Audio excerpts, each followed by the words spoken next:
Thank you all for coming. Really do appreciate it. We're very excited to have so many different groups represented here tonight. We do have a lot of partnerships that we have throughout the year, so hopefully we can have some events that kind of cater to every different organization.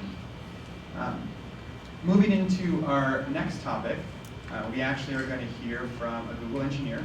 I'd like to give you a bit of information about her, and I apologize for reading this, but I don't want to get anything wrong.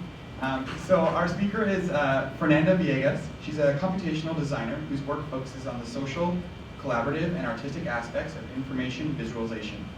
She is a co-leader with Martin Wattenberg of Google's Big Picture Data Visualization group in Cambridge here. Before joining Google, she and Wattenberg founded Flowing Media Incorporated. It's a visualization studio focused on media, consumer-oriented projects, and prior to that, they led IBM's Visual Communication Lab, where they created a groundbreaking public visualization platform called Many Eyes, an experiment in open public data visualization and analysis. Before joining IBM, Viegas' research at the MIT Media Lab focused on the visualization of online communities. She is known for her pioneering work on depicting chat histories, email archives, and Wikipedia activity. Viegas' interest in the stories that people tell about these activities led to the series of visualizations of personal, emotionally charged data. Her artistic visualizations have been exhibited in venues such as the New York Museum of Modern Art, the Boston Institute of Contemporary Art, and the Whitney Museum of American Art. Viegas holds a PhD and MS from the Media Lab at MIT. She is Brazilian, and she misses the year-round warm weather she had in Rio de Janeiro, where she grew up. So I'd like you all to welcoming Fernanda Viegas.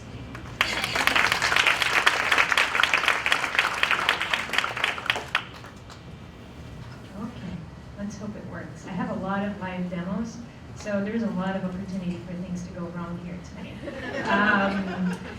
So anyway, it's an honor to be here talking to you guys. It's always an honor to be talking to an audience with so many women, I have to say, which is quite different. It's a nice change. So I'm going to talk about something that I think is starting to impact all of us, which is visualization culture. And what do I mean by this? I mean that when I first started working in this field about 10 years ago, visualization was something that scientists did, and serious people with a lot of expertise did, like business people and scientists. And it used to look something like this. It was mainly done by men, and it looked very colorful and very spatially interesting. And it was something that, again, was done for scientific insight mainly, or for business insight. But the cool thing is that scientists don't have a monopoly over this kind of technology anymore, and in fact this is the change I want to talk about tonight.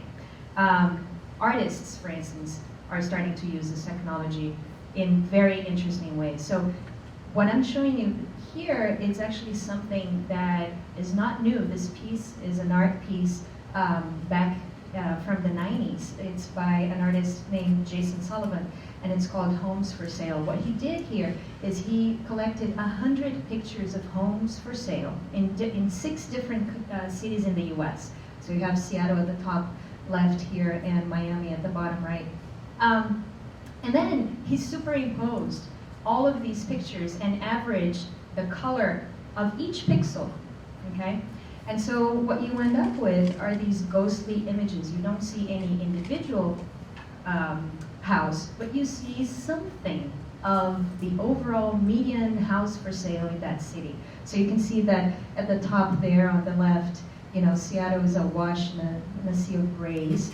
At the bottom middle here, Dallas boasts the greenest lawns, and Miami has the bluest skies, okay? He then took this same technique and aimed it at something very different, which are photo books. So you have the class of 1988 at the top and the class of 1967 at the bottom. So this is a study in bad hairdos. And you can get pretty racy with stuff like that. What he did next is he took this and showed every Playboy centerfold by decade. Okay, so you can see that's the 60s, at the end there, 60s, 70s, 80s, and 90s. And you can get a sense that Playboy bunnies are getting lighter skinned and blonder as time goes by. So whatever that says about our culture, what it means is that this artist was, back in the 90s, taking some pretty cutting edge technology to look at rites of passage, at cultural icons, and so forth. Fast forward to 2006. This is a piece called We Feel Fine by Jonathan Harris and Seth Kembar. And what they were interested in here was they were mining the blogosphere to understand how people were feeling. So they were looking for sentences like, I feel, or we feel, or I felt. And then he would start counting. What is it that people said afterwards? I feel happy, I feel lucky, I feel sad.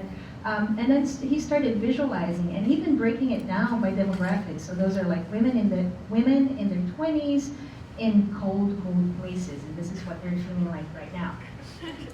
And then finally the web visualization becomes news. So I am sure that most of you must have come across some of the New York Times visualizations, interactive visualizations online, right? And they are really pushing the envelope on what visualization can be in this day and age. So this, for instance, is a visualization of Obama's 2013 budget proposal, where each circle has to do with a specific program. The area of the circle is how many dollars are going there. Green means that program is getting more dollars. Red means that program is getting less dollars. So it's a very different way of looking at tons of numbers at the same time. And keep in mind, this is not just for experts, this is for anyone, right? It's New York Times reader on the web. It's sort of like, here, go and make sense of this really interesting and sophisticated graph. This is another piece they did this past year because the election was so close that what they visualized were all the different paths that could take each one of the candidates to the presidency. So, if Obama wins Florida, then these are the other paths. Or if Romney wins Florida, then these are. So this is sort of like a simulation.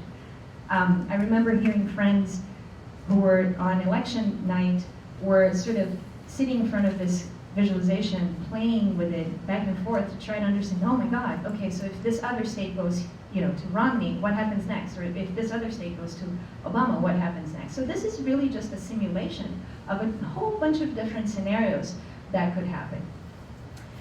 But you really know that visualization has made it big when it becomes part of a comic strip. So I am sure a lot of you must be familiar with XKCD. And what he did here, he was creating these narrative plots where he was looking at the top here, he was looking at Lord of the Rings, and so the horizontal axis is time. And then he was plotting when different characters were coming together or setting apart and then coming together, and there were a lot of sort of plots and subplots happening at the same time. In the middle here is Star Wars, so you get the idea. But the cool thing for me as a visualization researcher was that this very chart actually inspired at least a couple of submissions to the top information visualization conference in the world. So here are scientists being inspired by a comic strip trying to visualize narrative, right? So how cool is that we're sort of reversing gears here, and it's not just visualization coming out of the ivory tower. It's sort of like, ooh, look at all this interesting, inspiring stuff around us that artists, writers, comic strip writers are doing. What can we take from that? So how did we get there? And this is where I get to talk about my work. And hopefully some of these projects will give you a sense of of my own personal path in understanding all the different uses that visualization can have and how it becomes more powerful the more mainstream it is. So back in 2003, I started working with Martin Wattenberg. And by the way, all the work that I'm showing here tonight, is actually work I did with Martin. So you're going to hear a lot of we. It's Martin and me. We looked at Wikipedia. This is 2003, so you have to remember that this is a time when nobody knew what Wikipedia was. It was the beginning of Wikipedia, let alone what a wiki meant, right? So what is this thing? But we happened to look at it, and we thought, wow, isn't it interesting that people are coming together and creating these pretty sophisticated, are you guys hearing me? Yes, okay. Pretty sophisticated articles that have pictures, they have like tables of contents. How are they doing this? So we realized at the bottom of each page there was an edit this page link. But then we also realized that Wikipedia makes every edit to any article public on its website. So this is the history of edits to that article that we were just looking at. And it's basically like a log of everything that happens to that article. So you can see when the edit happened, who edited, and what they did. And if they left a little comment saying what it is that they did. So we looked at this and we're like, wow, this is it. This is what we need to visualize to try to understand how people were doing what it is that they're doing. And nobody had visualized Wikipedia before. We had no idea if we're going to find anything interesting or even meaningful. But we set out to try it. So this is how the visualization works. Imagine you have 3 people who are working together on a document, in this case, a Wikipedia article, okay? Mary, Suzanne, and Martin. And I'm gonna color them in different colors. And version 1 is all written by Mary. She puts together a little outline or something. And so we're creating a line that represents the length of their article, and it's all colored by her color because she's the one who authored it. Then in version 2, Suzanne comes along and says, this all looks nice, but I want to add a little paragraph to the end. So her little paragraph in blue shows up in her color, and it's just a small snippet. And then it goes on, and if someone deletes text, you see that piece of text shrink, the line there shrink, and so forth. What we did then is we started connecting pieces of text that stayed the same over time. So you start to get these shapes, colorful shapes, and you start to get things like holes, which means that either some content was added or it was deleted, okay? And then we can start to play some interesting games with this. What I'm showing you here is each version equally distanced from each other, right? But I can also show the same data in real time, and then we can start to get a sense of rhythm. So you can see that between version 1 and 2, a lot of time passed, but then version 3 came out really fast. Okay? And then I can start to highlight each version and see the text on the right with the different colors of the authors. So let me show you the first demo. Let me show you history flow, if I can. So I am showing, remember this is 2003 data. This is when we were working on this project. This is the history flow, the history of edits for the article on design. So I have this wand here that I'm moving, and it's showing me every different version of this article. So, okay, not a very interesting article. Let me bring up a more interesting article. So this is the article on cats. Okay, so you have here on the left, obviously cats are always vague. You have on the left the list of authors, and on the right you have the article itself. I can start browsing through the article. It's a pretty long article. But the thing I want to call attention to is this white spike here at the bottom, because it's sort of like hanging out there by itself. So what happened here? So if I bring my wand here, I can see that someone added a whole bunch of paragraphs, and they are all talking about the Unix command cat. I knew this audience would understand this. So what happens then, right? Does someone just go ahead and delete the whole thing?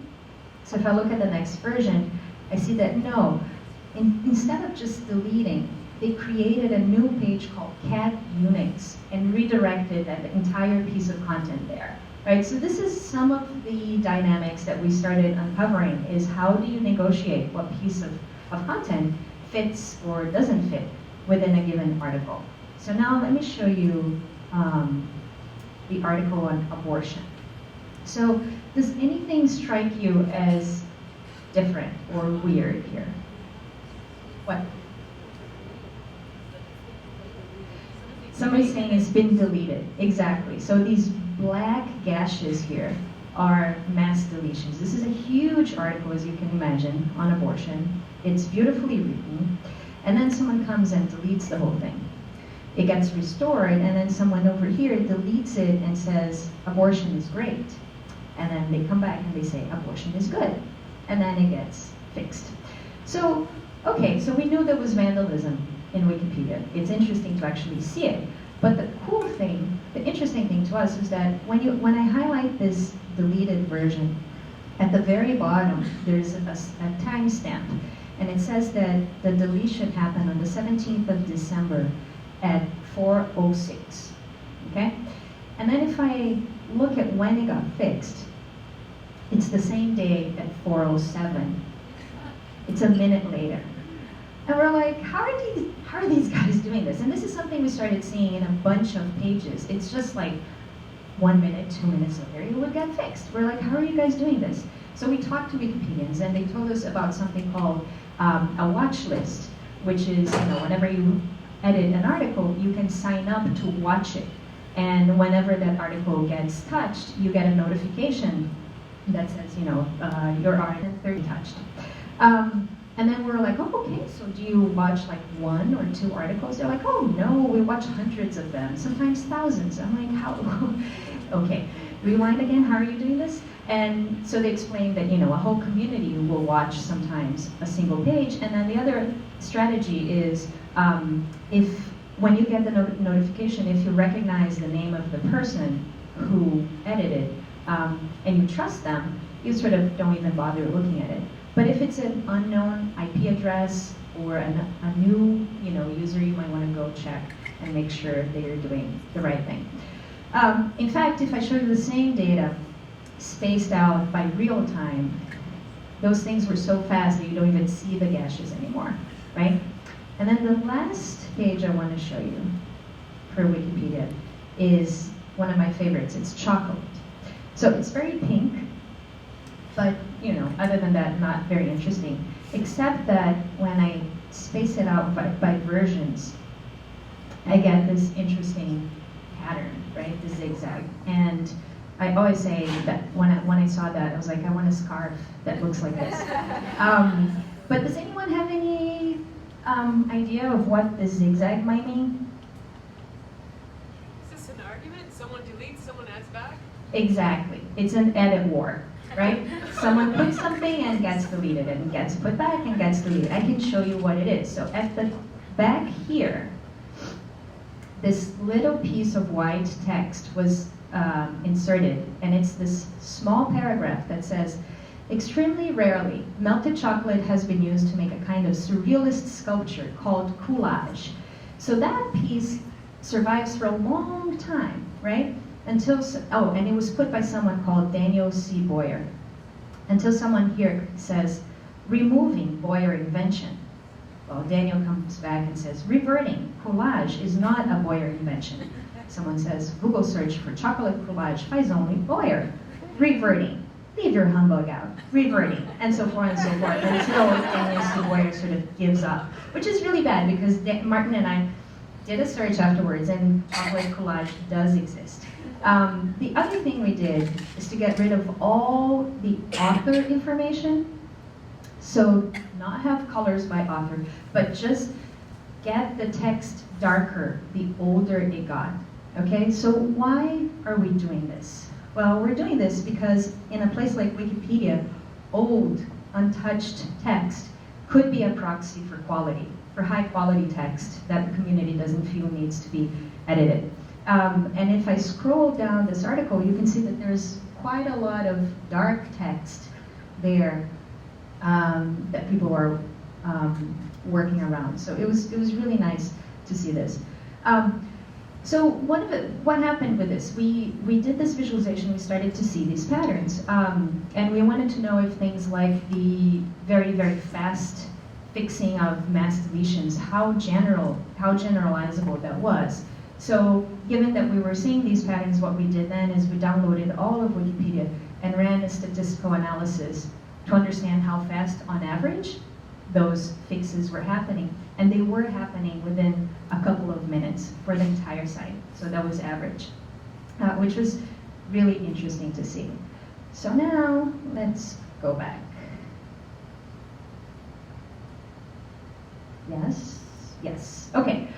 So from Wikipedia, we started realizing the importance of social, and the fact that people were starting to look at visualizations not only as, tools to use in isolation, but really as part of bigger conversations and interesting back and forths that they were having with other people.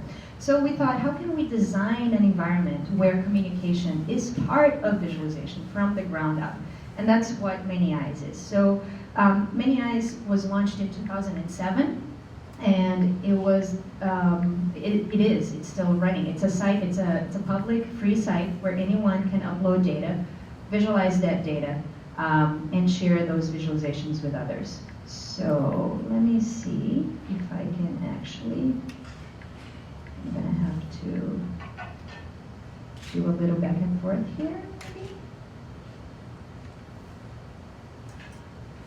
Yes, let's hope this works. All right, let me just see. Yes, okay. So this is Many Eyes as it stands today. And basically, it's sort of like a media site where you go there and there's always some interesting visualization being highlighted on the front page. And you can see that people are using a bunch of different visualization techniques, and they're looking at very different data sets. So the exercise, the little thing I want to do with you guys now is do a little exercise.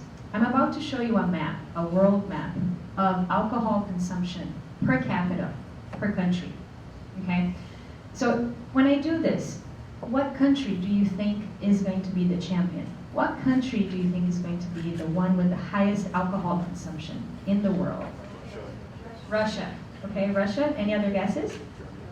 Germany? France? Belgium? Okay. All good guesses. So, oh, I was afraid of this. You know, guys, we're gonna have to quit out of this guy and start again.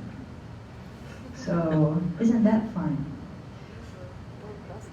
I told you there were a lot of opportunities for things to go wrong, so. Oh no. I know. Let's see. Oh, let's see if I have everything I need here. Where? Where did you see that? I didn't see that. Oh, here. Awesome. Ah, you guys are good. See, that's why it's a good audience. Okay, so let's hope this comes up. It's coming up. Good. Awesome. Okay, so this is our world map that I was talking about. So Russia. Russia consumes 10.3 liters of alcohol per capita. So 10.3, but our scale goes to 17.6. So Russia is not the champion. Someone said England, 11.8. Better, but not quite. France, 11.4. And someone said Ireland, 13.7. Anyway, you would think it would be in this vicinity, but it's not. The champion is here in Africa. It's Uganda, 17.6. Right? So when we first saw this, we're like, wait, is this right? Because we had sort of the same guesses as you did. And we're like, either the data is wrong or something is going on that we didn't know. So the cool thing about Many Eyes is that every visualization is not only a visualization, but it's a opportunity for conversation. So at the bottom, people started a really interesting conversation about what was going on. And in fact, this person here, for instance, said, you know, for the story on Ugandese alcohol consumption, check this link. Seems like a national epidemic. So actually, it was pretty sad. It had something to do with AIDS and men drinking a lot. So it was not good. But it was the data was true. The other thing that's interesting about this map, though, is the fact that there's a whole swath of white countries there. White meaning they don't consume, almost don't consume alcohol. So this also became a point of conversation. And any guesses about what that might be there? Religion, yes. So what another cool thing that someone did is to link the conversation to this other many eyes map that shows the percentage of Muslims in the world, population, right? And you can see that it's almost the opposite map of the map we had before. So this was exactly the kind of conversation we wanted to see, which was based on data and where people were really discussing hypotheses and trying to explain what they were looking at. Let's wait for this guy to, okay, I think I am where I want to be here. So this is a very different visualization. This is called a tree map. A tree map is a visualization of hierarchical data, okay? Each one, we're looking at cars here, different car models, and how they do in terms of consumption in the city versus highway mileage that they get.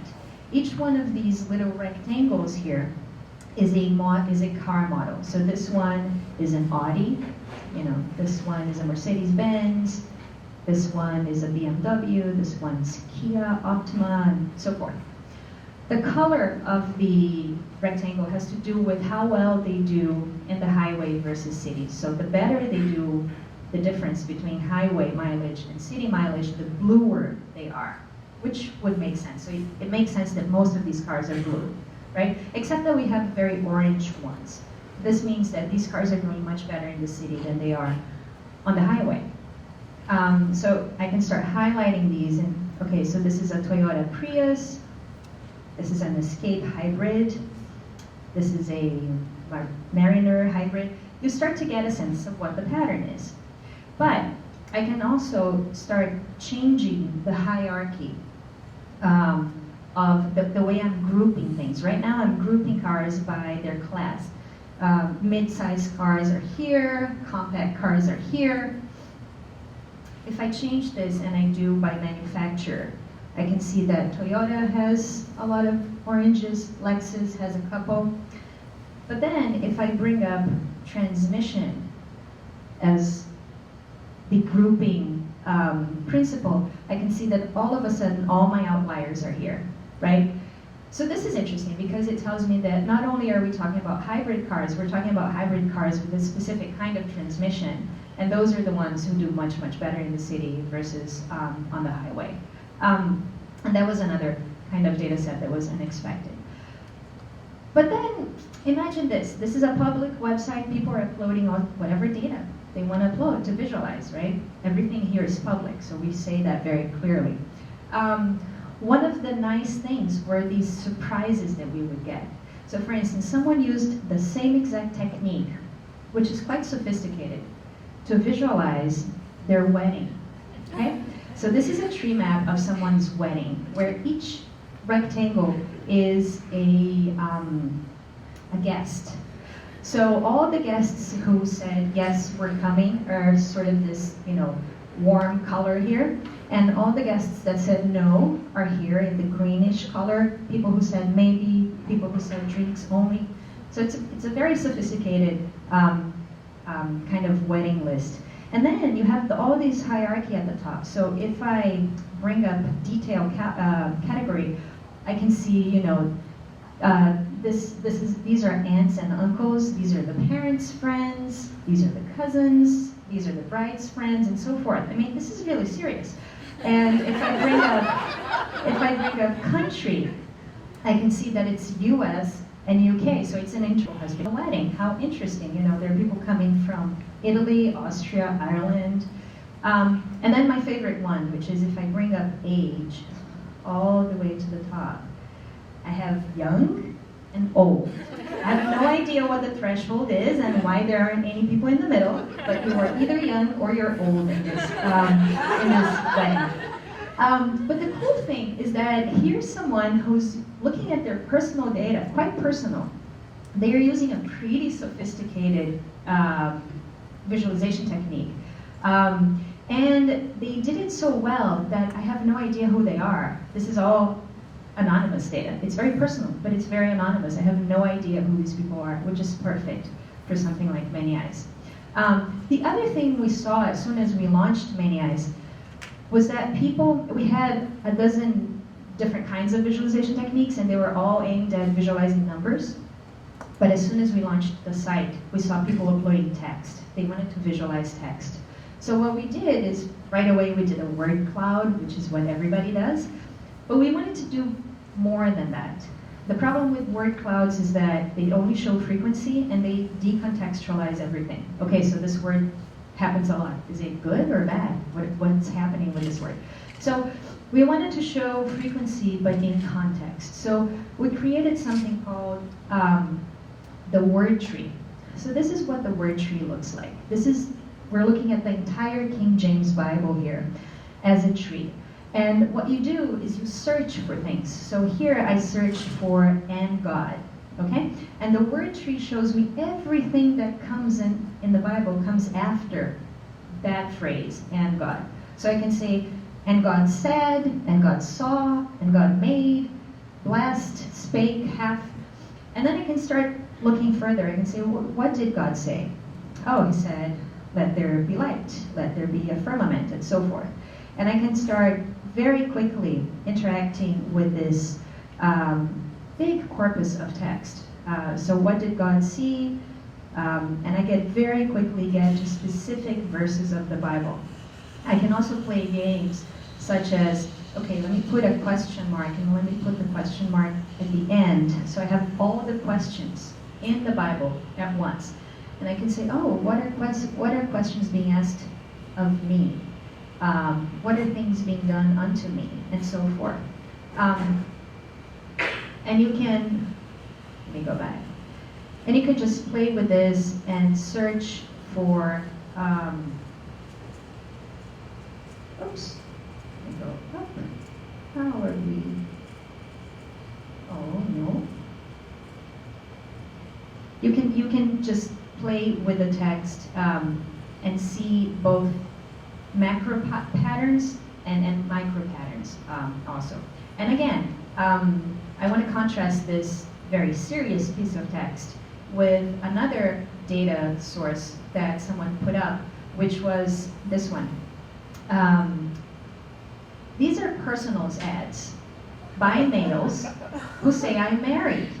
And so these are all married males who are looking for things, for companionship. And I love the difference in philosophy, right? It's like, I am married and looking, or I am married but looking, right? What does that mean? So I am married and plan on staying that way. I am married and looking for someone discreet. Or I am married but looking. I am married. It gets sad. So I'm going to stop here. But you know, you get the point of the fact that the data sets were just incredibly diversified. So I'm going to quit out of this guy and let's go back to our presentation. So the last visualization I want to tell you about on Many Eyes is something called the PhraseNet. And the PhraseNet came about because we wanted to create a map, a concept map of a large body of text. So if you could say, okay, what are the concepts being talked about here? And then, you know, one of the things that people have been doing, and it takes a lot of power, is sort of like semantic analysis, right, of text. And it takes a lot of time and it takes a lot of power. And we wanted to do the dumb stuff. We're like, what can we get away with that is really low-hanging fruit? How far can we get? We decided to look at repetition. Once more, repetition is always a visualization friend. And we decided, okay, if you have these templates and you just point these templates at text, do you get repetition that is meaningful enough that will start to give you a sense of concepts and how concepts are connected in a piece of text? So basically, this is what we created. we created a template where you would have whatever word and whatever other word, and in the middle you would have some template. And this is, we chose and here, but and is not a Boolean. And could be anything. It could be over, under, yellow, green, whatever word. And then what we do is we run a piece of text. So for instance, if I was looking at Jane Austen's Pride and Prejudice, I would come to this phrase here, pride and impertinence, and that would match my template. So that becomes an edge on my visualization. It becomes pride, edge, impertinence, where the edge is and. So if I run the entire Pride and Prejudice book through this, I get this interesting network. And what's interesting about this network is that at the bottom here, I have pretty much the social network of the book. So I have, the father, Elizabeth, Jane, the mother, and so forth. And then I get other kinds of interesting concepts there. Let's zoom in. I get a cluster that says pride, impertinence, conceit, folly, vanity, ignorance. So all these negative things are sort of happening together as one cluster. I also have another cluster, which is amiable, pleasing, affectionable, or wishes, affection, hope, solicitude. So all these sort of positive things also happening. So all of a sudden we start to have these clusters that we got for free just by looking at repetition, really. If we change our template and we say X at Y instead of and Y, we get a network of places in the book. Okay, so I have Longbourn, Netherfield, Pemberley, and I start to see things that are happening at these different places. So for instance, in Longbourn, I have people assembling, reappearing, I have visitors, and so forth. If we look at a different piece of text, if we look at the Bible, again, and we do X beget Y, I get the family tree, right? So this is, these are the families. If I zoom into that circle there, I see who beget whom. And I get these interesting sort of circular patterns here when the son has the same name as the father or the grandfather and so forth. So, and again, looking at the Bible, if I do X of Y, this is the Old Testament, this is the New Testament. Children of Israel, King of Israel, and here, Kingdom of God, Son of God, and so forth. So again, just very, low-hanging fruit to try to visualize a conceptual map of text. So Many Eyes has many more visualization techniques that I have time to show here. But if you haven't played with it, and you have data that can be public, it's a fun place. So what were people doing with it? 2 days after we launched, someone named Crossway uploaded a co-occurrence data set for biblical verses. So in other words, whenever you have a verse of the Bible, if two people show up in the same verse, that becomes a data point, okay? That person then created a visualization, a social network. And you can imagine, this is the New Testament, you can imagine who the big dot is in the middle, right? He then blogged about it, and immediately started getting hundreds of comments, and people, it just went, it was really impressive. Within a couple of days, this got out of the Christian blogosphere and expanded to things like Boing Boing, YouTube. This is a screenshot of a YouTube video where the person is playing with the visualization and looking at the different hypotheses that the visualization allows him to make, and questions and so forth.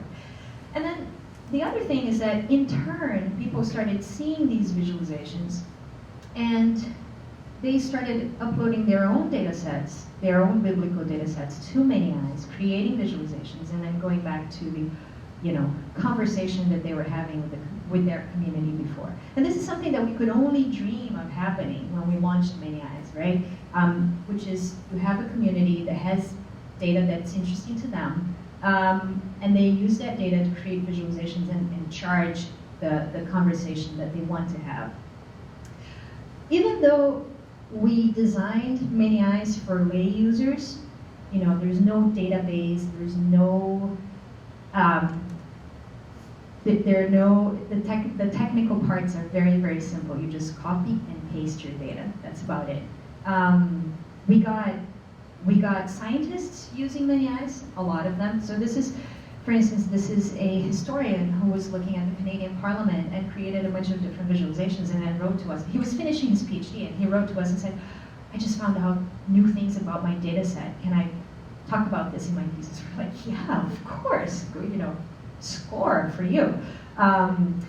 This is a linguist who was looking at language formality in corporate logs. And as you can see, he used a bunch of different kinds of visualizations.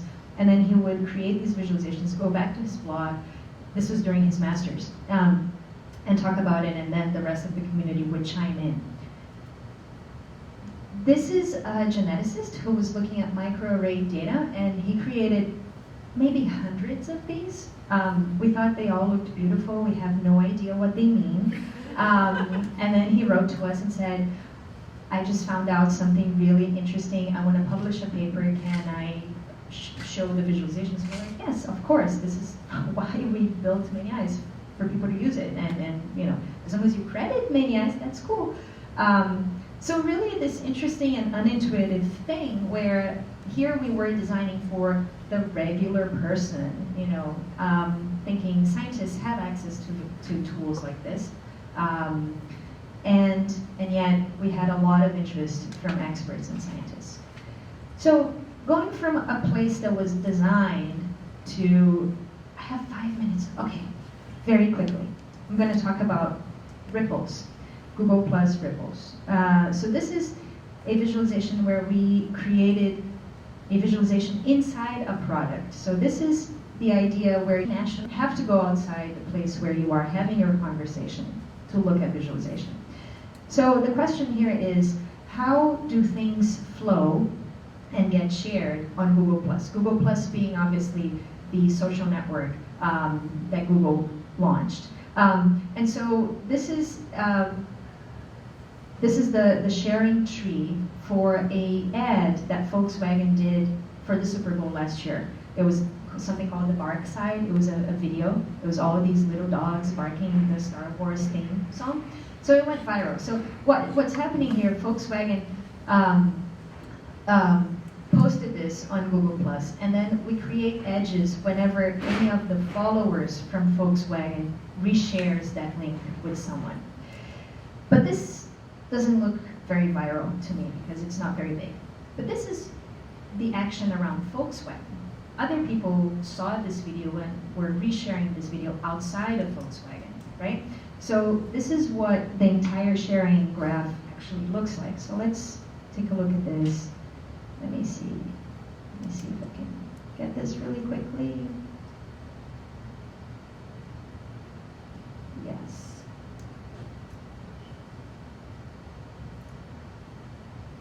Yeah, I think. One more, okay. So this is the live visualization, and I can see that this person, Chris Perillo, was hugely influential. So the more followers who reshare from you, the bigger your circle becomes, okay? So this person reshared from Chris. I can zoom in, Josh Armour, then Sarah Lane reshared. I can zoom into her. I can go back. I can actually look for Volkswagen here. And Volkswagen is right here. So you can see how small their circle is, right? I can zoom into their circle and see that it's the same tree we were looking at before. So this is something that is really interesting to see, is that individuals have sometimes a whole lot more influence and power on these social networks than the official channels, who actually created the content, in this case Volkswagen. And you can start to see the different communities who are all paying attention to this. So, and the thing I wanted to say about that is that we started seeing different patterns were interesting. So this is what we're calling a celebrity pattern. So Felicia Day happens to be somewhat of a celebrity and has tons of followers. And then she shared a link to a video, and then tons of her followers reshare that immediately. And then that's it. It fizzles out. So it's a very broad tree, but it's a very shallow one, right? Very different from this sharing pattern. This is sharing a link to a petition to the White House to open up scientific journals. So you can see very, different communities with deep sharing chains. These are people from outside the U.S. who are also helping to boost this up. This is one of our, usual suspects, Tim O'Reilly. The other thing at the bottom here, you have a timeline of activity. You can see that this gets a lot of activity, and then it sort of dies, and then Tim O'Reilly comes up right here, and it gets another boost of activity. And you have different patterns like this, where you do have sort of a celebrity thing going on, but they are not the only ones sharing the content here. And then this one, which is going to take me to my last project, is a visualization where Martin and I were using this as a mirror. This is a visualization of how one of our projects got reshared on Google+.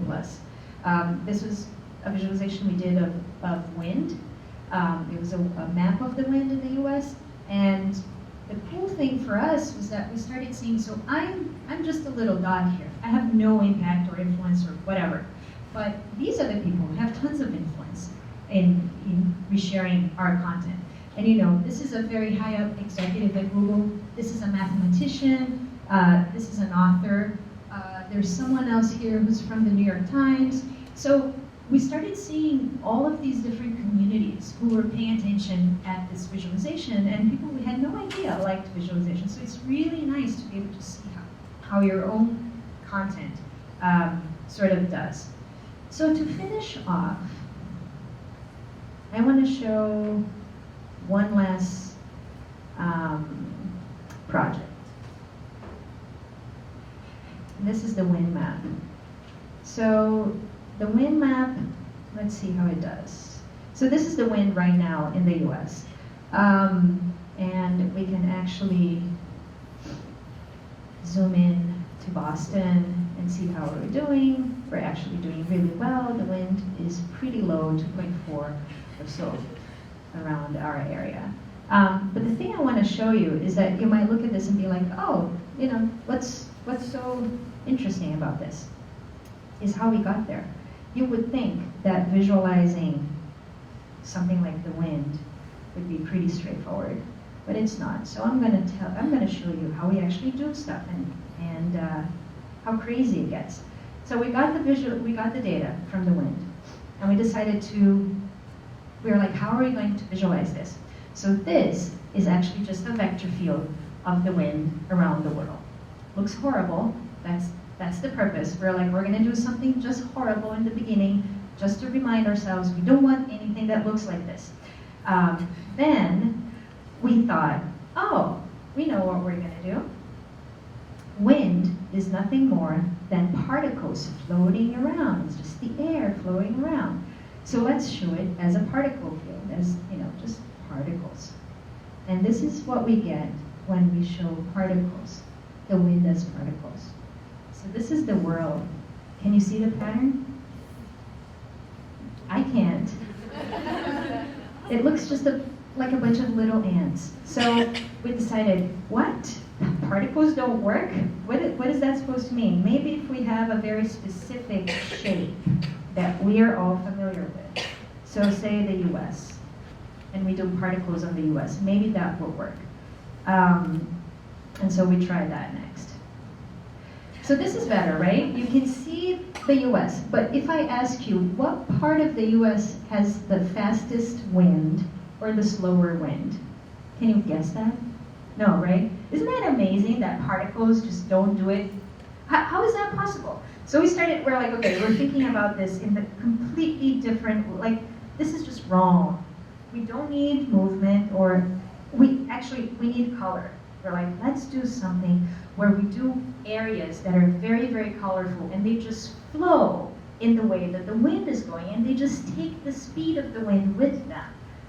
That's that's it. That's how we're gonna solve this.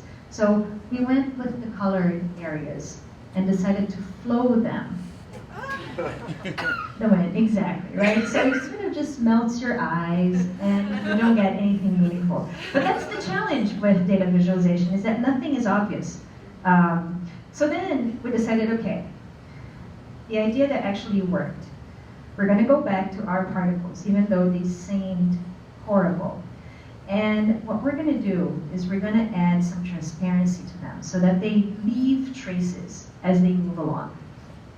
And this was sort of one of our last attempts.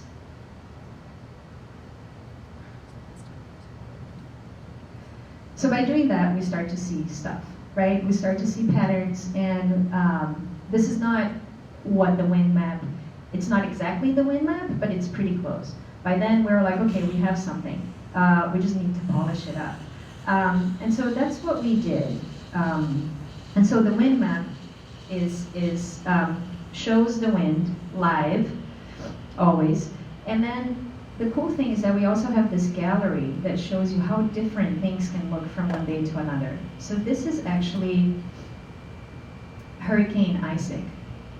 And it was interesting because it was happening, it made landfall, and we started getting emails from people there who were in New Orleans saying, I'm sitting here, I'm looking at your map and just hoping that this thing passes through.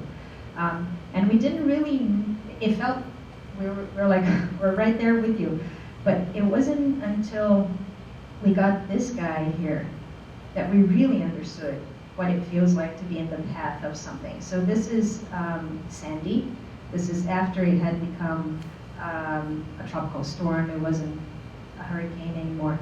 But just, you know, to give you a sense of all the different, the wind can do crazy things from one day to another, and it can go in very, very different ways. This is not a hurricane at all. This was a week when we had a lot of tornadoes in the Midwest, and we got a nice email from a teacher saying, I was sitting with my students looking at this, and we predicted that we would have tornadoes, and we did have tornadoes. And this is the final thing I want to say is something like the wind map. I'm going to pass all of this. You have no time. It's sort of like the impact that it had that was completely unexpected to us. We did the wind map and we thought this is going to be a geeky project. Who cares? You know, everybody has access to weather maps and wind maps. They've been around forever. Who cares?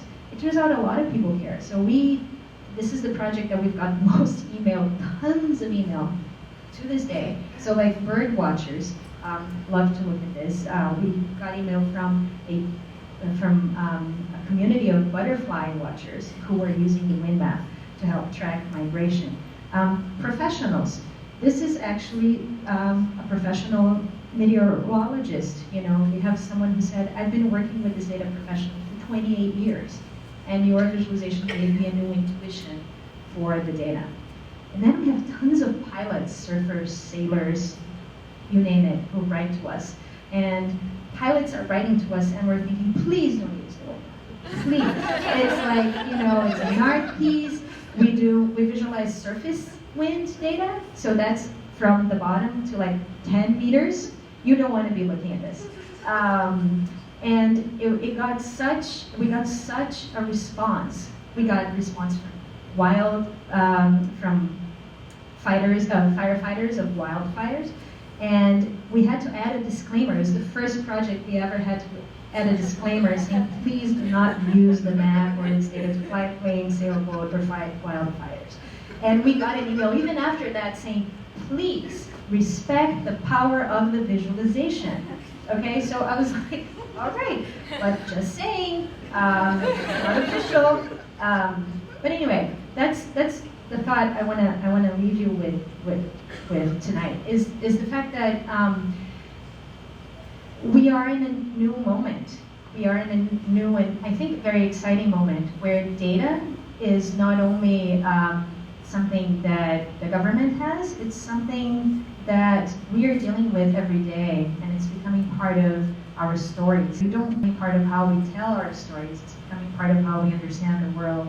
And so it's really exciting to see people using visualization to understand this new reality and to sort of interface with things like statistics or math or whatever in a more natural way for a lot of people. And so I hope that you as engineers and as scientists are part of this. I think it's a new culture. So thank you.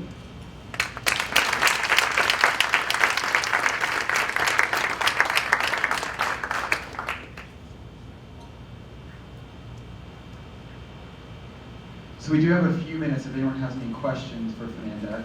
You can take those now. Hi. You kind of touched on this, but in your ending, as far as not doing government-based work. But I know the warfighter and a lot of government agencies, they have huge big data issues, right? They're trying to do data to decision quickly and most efficiently, and this seems like a great method of getting to that point. So I'm wondering if you have worked with them or gotten in touch with such agencies. So we personally have not, but it's interesting. So the wind map, for instance, is all based on government data, and thank God for government data. And it was so it's all based on NOAA data. And what was cool was that NOAA also, after we launched the wind map, got in touch with us and said, "Hey, can we use your algorithms to actually visualize the flow of currents in the Great Lakes?" And we're like, sure. And so they did. They used our algorithm to visualize the flow of currents in the Great Lakes at different depths, which was really cool. But yes, you are absolutely correct in that all different kinds of government agencies are interested in this. A big part of their interest also is in things like text visualization. They have a lot of text. Text is very, very hard to get a grip on. So text visualization is another area that is of interest, yes. Any other questions?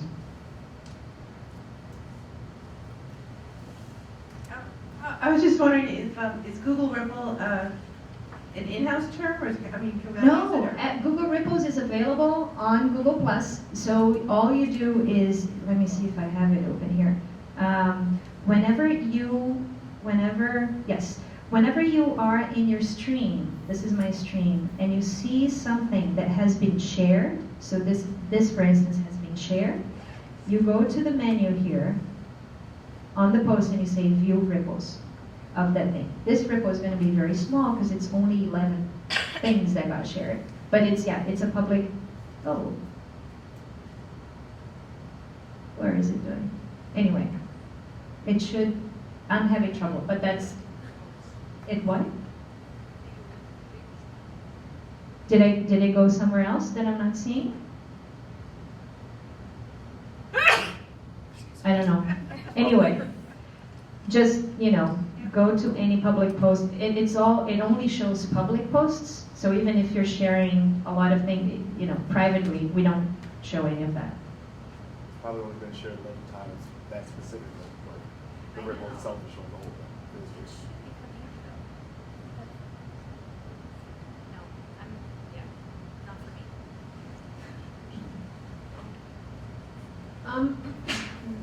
How do you get, I guess, the ideas for what you're going to visualize, and what are some things you'd like to visualize in the future? So it's a very interactive process in which we usually get the data first, and then we're like, oh, how can we visualize this? So it's sort of like with the Wikipedia thing. We had no idea how it worked, even what it meant that we wanted to visualize Wikipedia, and it wasn't until we saw that log of edits that we're like, okay, this is data we can really grab onto and try to visualize. So it's sort of a give and take with the data set itself. Things I would like to visualize that I haven't visualized yet. I think different kinds of media, so things like video. It's like we have tons of video. How can we visualize video in an interesting way? Nobody has done that. So maybe you can do it. I was just wondering, are you familiar with the research that Deb Roy and Michael Fleischman have been doing at Bluefin? Oh yeah, what do you think of that? Is it cool, hype? So Deb Roy is a professor at the Media Lab, just to catch everybody up. And if I am thinking about the same thing you were thinking, he is well known for having had, I don't know if he still does this, but he had a whole setup where he had cameras all over his house, and he would take video footage of his little kid ever since he was born until, I don't know, maybe until he was like 4 years old or something. And he was trying to understand how his kid got language, how he would pick up words, and what could you understand if you had access to pretty much every single moment of this kid's life. What could you understand from how language is formed in a kid's mind? And I think they did, you're right, they did try to do visualizations of video for that because they had just so much video footage. The visualizations I'm familiar with that they did, I don't think they were really the tools they were using to explore that data set. I think they were more sort of like, oh, how can we show the kinds of things we know in an easy way, in a visual way. So it's sort of like almost after the fact, instead of a exploratory visualization, let's find the patterns here.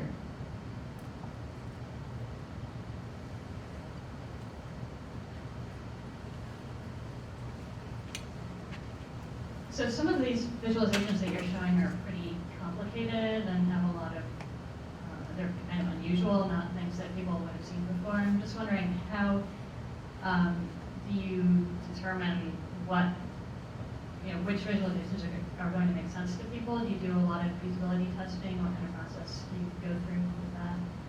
So we do some testing, but it's not like we have, focus groups that come in and we're always testing with people who are not familiar with the project we're doing and try to get a sense of how well they respond to it.